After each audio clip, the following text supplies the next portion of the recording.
बाळूमामांना 3 दिवस आणि 3 रात्री एका खोलीत कोंडून ठेवलं. पावसावर सत्ता गाजवली. 3 वर्ष त्या भागात पावसाचा एकही थेंब नव्हता. बेळगाव जिल्ह्यातील रामदुर्ग तालुक्यातलं ते खेडेगाव दुष्काळानं पूर्णपणे हतबल झालं होतं. अशा वेळी मामा आपल्या बकऱ्यांचा कळप घेऊन त्या भागात आले.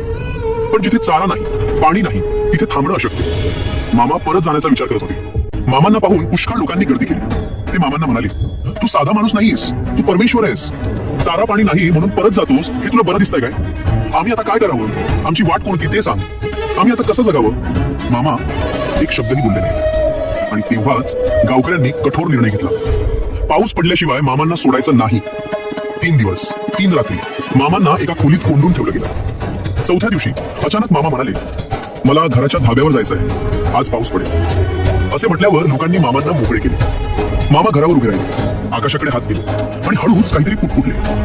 क्षणभर पूर्ण शांतता. आकाश निरच, एकही ढग नाही. लोक एकमेकांकडे पाहू लागले आणि तेवढ्यात क्षितिजावर एक लहानसा ढग. तो वाढला, काळसर झाला, सरळ डोक्यावर आला. पावसाचे थेंब पडू लागले. पाऊस वाढू लागला आणि अचानक मुसळधार पाऊस. संपूर्ण गाव आनंदानं वेडं झालं. पण या सगळ्यात मामा कधी निघून गेले कुणालाच कळलंच नाही. आणि एक आश्चर्यकारक सत्य, मामा आपल्या संपूर्ण हयातीत त्या गावात पुन्हा कधीच गेले नाही.